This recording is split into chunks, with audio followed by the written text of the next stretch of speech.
Do you believe in fairies? What about Davids and brownies and sprites, even dragons and unicorns? Hi, I'm Nancy Visco, and I'm an author, an illustrator, and a fairyologist. And thank you for joining me today at the Orange County Children's Book Festival Story and Activity Time. I'm here to share with you my book, The Fairy Portal. Tell you about the magic in it and how you can tap into it. Now, this is not just any ordinary fairy tale. I had a reader tell me I couldn't put the book down. It's not a normal fairy tale.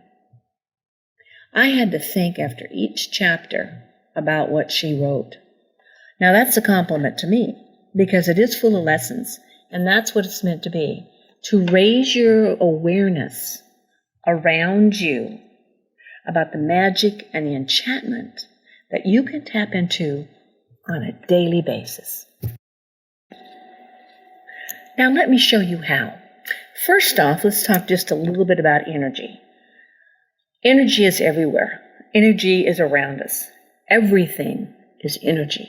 Even Einstein proved this. In his formula, E equals mc squared. Now, what does that mean? Let's look at it. Maybe you've heard about this in school or whatever, but let's just refresh our memory.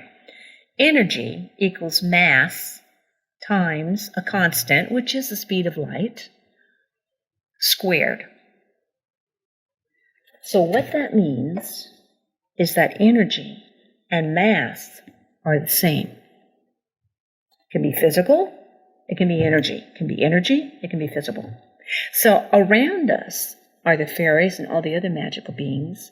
And why can't we see them?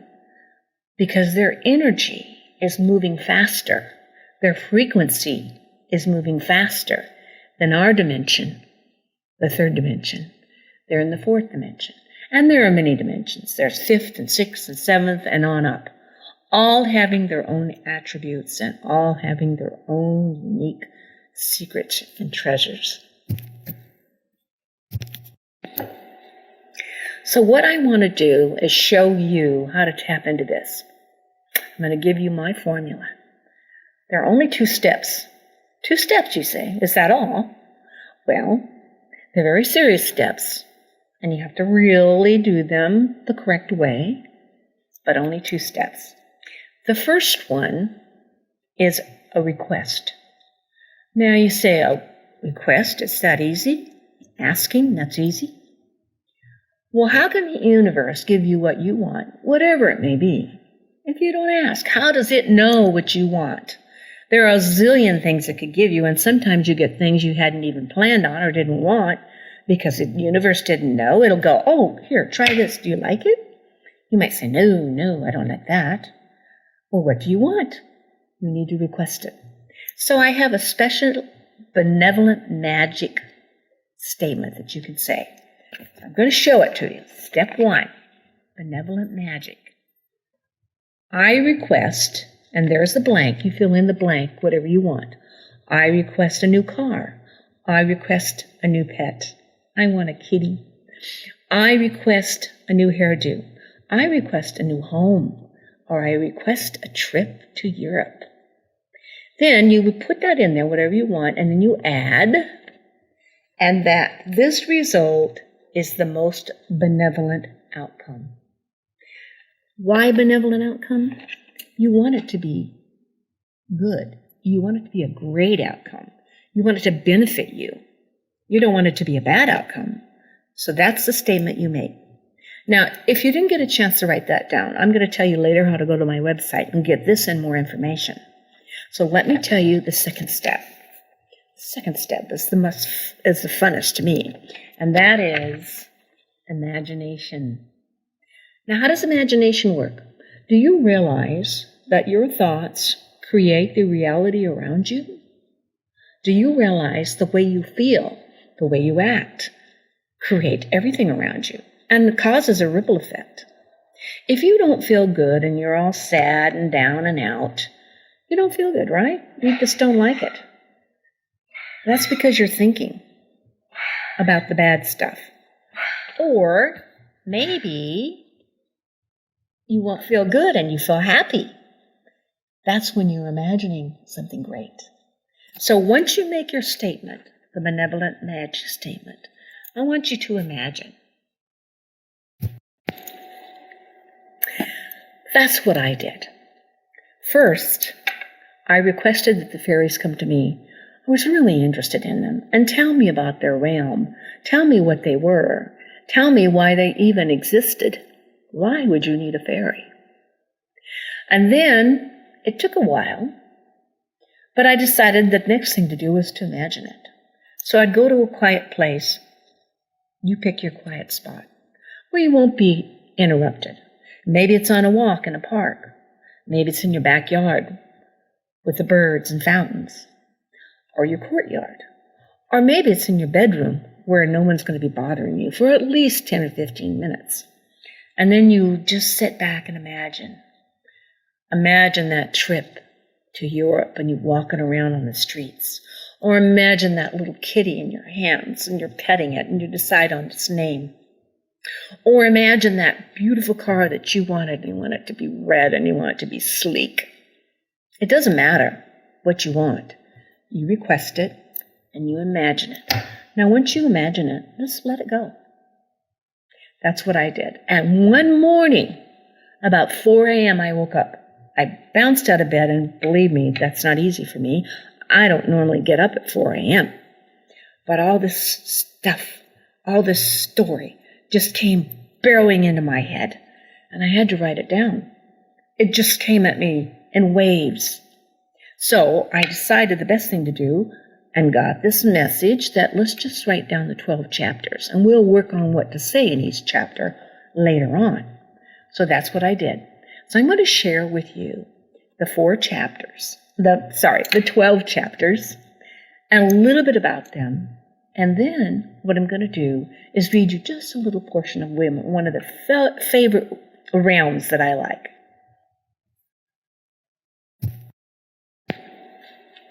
But even before I do that, I want to share just a few of the fairies with you. Now, as I mentioned earlier, we all have a fairy assigned to us. And then there are various fairies that come and go. For instance, if you feel bad, like I said, and you get the Inspirational Fairy. There are other fairies, though. One of them, of course, we have flower fairies. And flower fairies are every flower there is. This happens to be Violet, and she is a flower fairy. Then there are twig fairies, and you might say, a twig fairy? What would a twig fairy do? Well, the twig fairies live in the trees, and they help all the leaves and the little twigs growing to encourage them that they're going to get big and strong. And they might say, oh, but I'm going to die and fall off the tree. And the little fairy will say, well, that's okay, because then you'll float in the air and you will turn beautiful colors. And then you will turn to Mother Earth and you'll come back again. So that makes them very happy, encourages them to grow. One of my favorites are the animal fairies, particularly the wild animal fairies. This is Gina and the giraffe. Isn't it exciting? Isn't it exciting and wonderful that the giraffes have fairies too, and all wild animals? They all do. Some of them are in my book, and some of them aren't. But there is one little guy. You might say, well, do all fairies look like that? Are they all pretty? Not necessarily. There can be some little tricky fairies, and there can be some different fairies. Now this guy, he's called Roly-Poly Playmate. And he's got a very important role in one of my chapters called The Viewing Chamber. So you're going to want to read all about him. He's more than you could possibly imagine. And isn't he a little bit roly-poly? So, what I want to do is go over the 12 chapters with you. Just tell you a little bit about them, because I'm going to let you read it. We're not going to take all this time to read the book. Besides, you're going to want to, after each chapter, put it down, think about it, and come back later. So the first chapter is The New Path. This is where Deanie, our character, the heroine, finds her way into the fourth dimension, the land of Fae. The second one's called The Pod. Remember that frequency I talked about? She has to go in there to raise her frequency to be able to stay in the faster dimension. The angel cave, the tree stop, and the written word are all different areas where she goes to find out what's there and why are they there. The dark fairy is, well, I can't tell you too much about the dark fairy. She's not a good person to be around, so I'll let you find out about her. The herb room and the crystal grid are also other areas. The Council of the Elementals. Do you know what elementals are? They are your wind and fire and water and air. And each one has a purpose, and you will meet them in even more detail in the Council of the Elementals. The Garden Madame of this forest will take you on adventures you had no idea existed. And the viewing chamber, that is where Mr. Roly-Poly works. And you'll find out what he does there. And last of all, of course, is returning home and what happens when Deanie gets home and what she finds when she arrives there. So I want to read you just a little section of one of the most exciting areas that I think exist. Now, I'm going to read you Chapter 8, which is the Crystal Grid, or at least a portion of it. I want to explain that, as I said, Deanie goes to each area, and something interesting happens each time when she enters that area, is that her whole outfit changes. So you'll read about what happens when she goes to the Crystal Grid. Then I'm going to jump to what it is, and just read a little portion of that too, and I'll let you find out more later. Once again, we are in the striking wooden corridor. She makes a sharp right turn as we leave the herb room, and in a few feet there's a downward slant. As we walk, or I walk, and of course she flies and floats in front of me, a frosty, damp gust saturates the air around me. And as the mist settles on my skin, it is serene and pleasing. Descending, the mysterious cave darkens. Sunshine commands, "Come, dear fairy lanterns, as we're on a mission from Madame of this forest." Small twinkling lights bounce all around us, showing the way. Now everything is visible. Once again, I wear new attire. And I scrutinize my new outfit. My body is covered with a purplish blue material. And although it appears sharp and jagged as you look at it, I finger it. It is smooth as silk, and it warms me. Slick and tight, it reminds me of an underwater or scuba diving suit. This is beautiful, my favorite colors, I think. And on my feet are short top boots, brilliant azure in color. Drawing my attention back to where we are as we walk, the little balls move with us, filling the corridor with a subdued light. The walls change to a smooth, dark stone. "What delightful twinkling lights!" I exclaimed through sunshine. Yes, these are the fairy lanterns that remain in the crystal chamber corridor. They guard and protect the way to the crystal grid.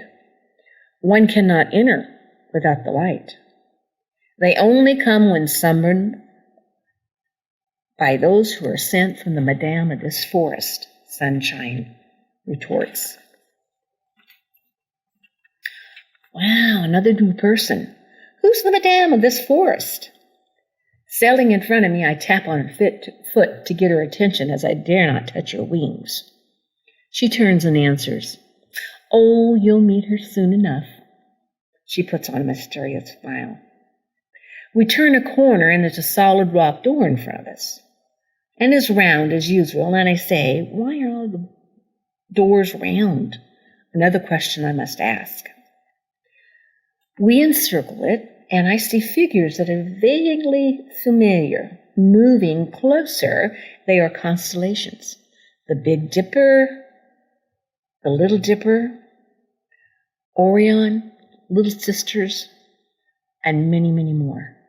They sparkle as stars do and move ever so slowly around the door, just as they rotate around our galaxy. This room is going to be quite exciting, I think. The heavens and the stars always fascinate me, as I'm sure they do all. Tapping lightly on a few of the patterns in a Pacific way, Sunshine dashes around the rim of the door counterclockwise. Briefly she stops, and then with a push, the door opens. In front of me is a massive, dome-like cave, the base about the size of 4 tennis courts, only round. On the ceiling and walls are the constellations of our universe and the faint galaxies that are far away. There is a magnificent, soothing radiance, like a starry, perfect night.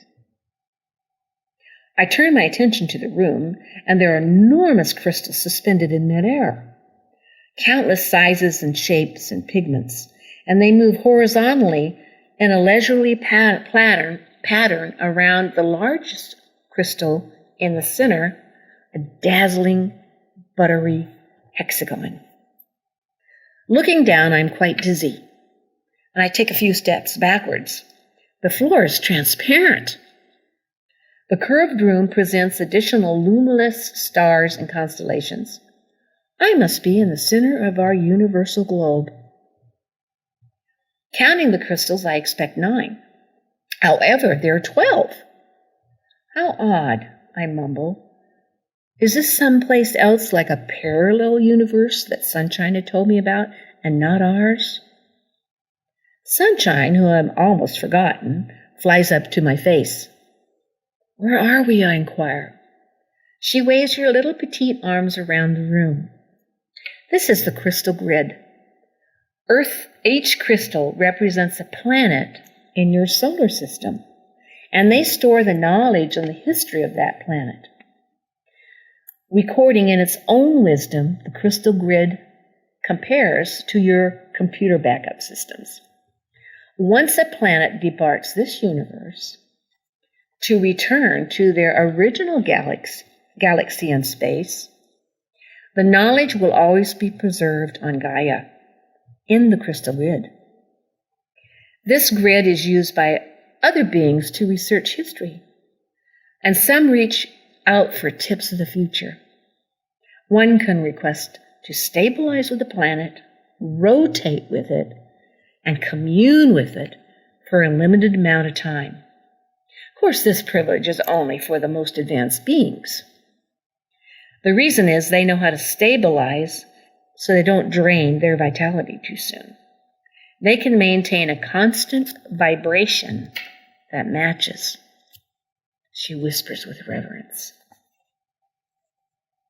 Now I'm going to stop here and just explain chi is to get on a little white line and go to each planet when a red light comes up. So let's proceed to probably the most important planet, which is Earth. Approaching the Earth planet crystal, I'm uneasy. How strange, I muse to myself in disbelief. I'm always in awe when I view a picture of the blue planet. At this point, I remember the other crystals were peaceful. Each had given me a wonderful awareness, a rush of warmness, or a very relaxed effect. This one's quite distinct.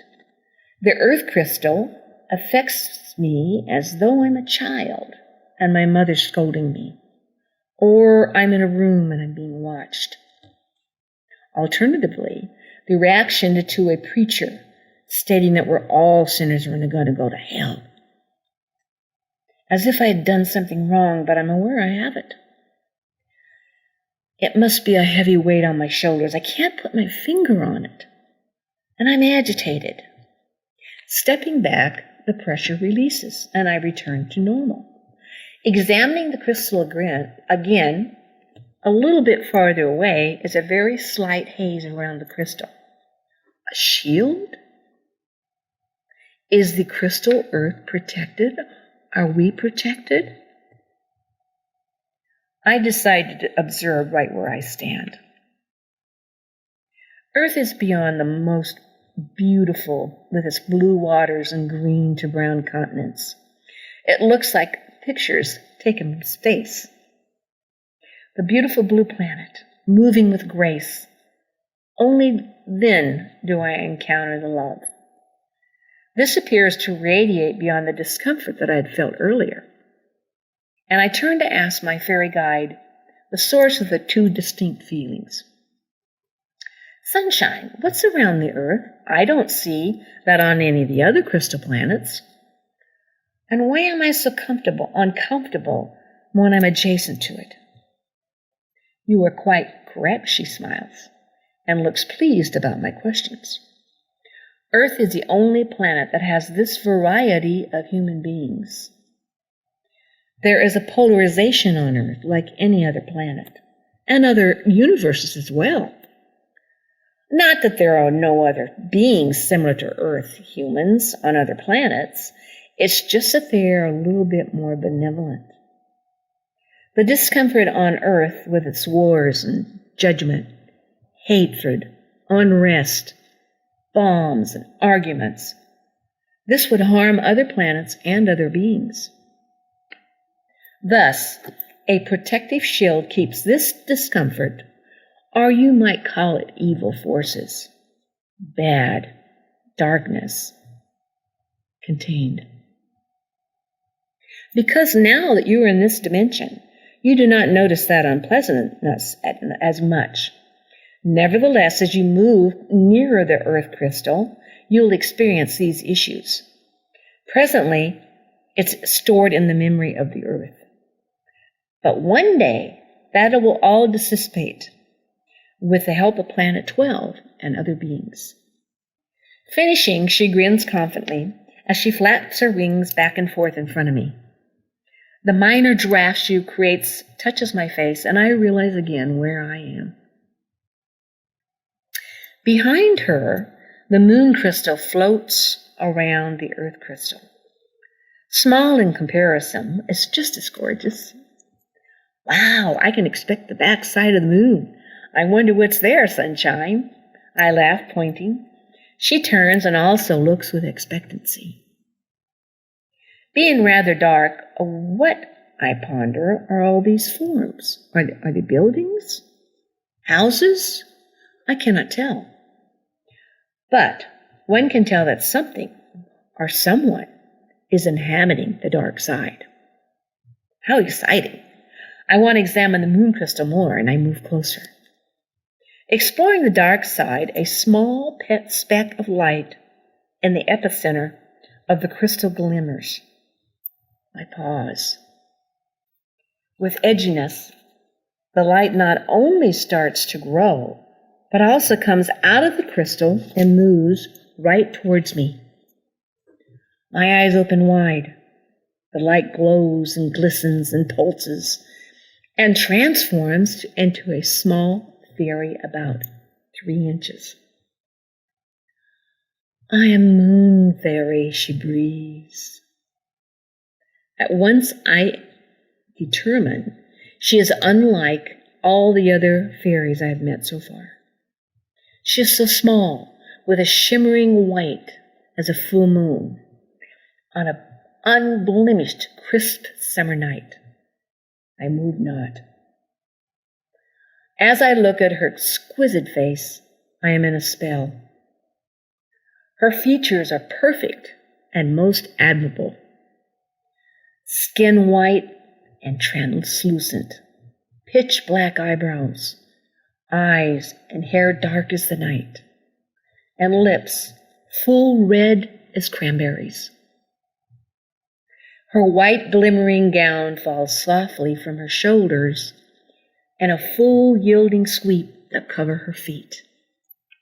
In one way, she reminds me of Snowy White in the fairy tales.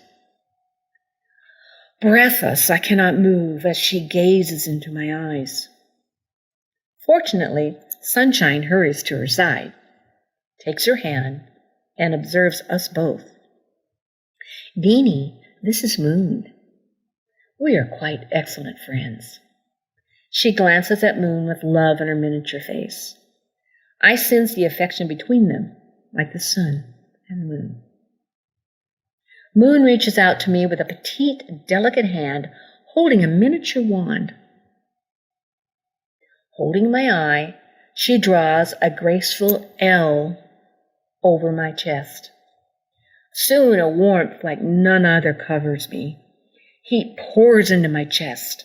I close my eyes, enjoying the ecstasy of this emotion. Like a love I never felt, a place in paradise.